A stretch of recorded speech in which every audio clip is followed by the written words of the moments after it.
question that comes to me all the time is, what's my home worth?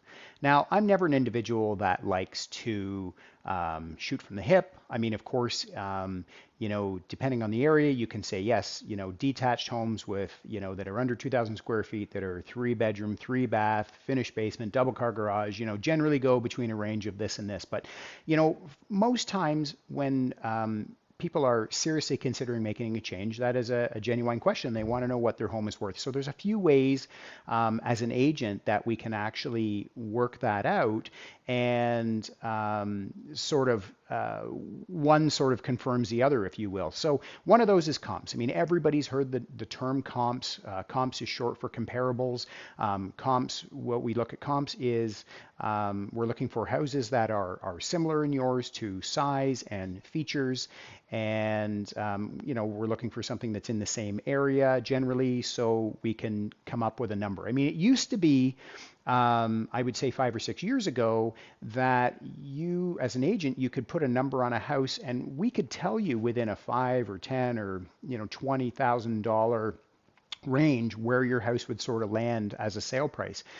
We haven't seen that in the last couple of years. The markets have been a little bit unpredictable, and so the goal right now is to list your house at a price, and I'm not saying underprice your house. I'm saying list your house at a price that will entice buyers to submit offers, hopefully many of them at the same time.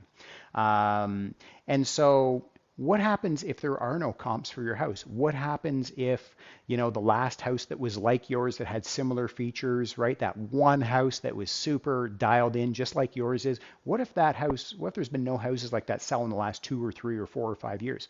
Well, the Toronto Real Estate Board has something called the Home Price Index. And what the Home Price Index does is it tracks positive and negative appreciation over the years in most of the markets in the GTA, and some outside that as well. But of course, for the purposes of me and my video, I talk about GTA. And so if, let's say, there was a home similar to yours that sold back in 2015 or 2016, or even your house, even if you bought your house back in, let's say, 2013, 2014, we can look back, look at the factor that they've assigned to it, the number they've assigned to it then, which is a percentage of appreciation.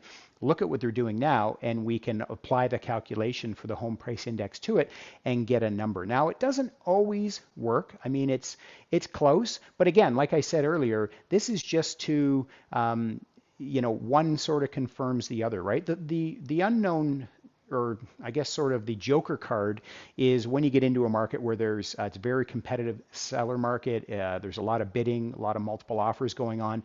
That is super difficult to predict an outcome on what your price may be. But again, keep in mind, as I said, your goal is to price the house to entice buyers to submit an offer, and hopefully many of them at the same time.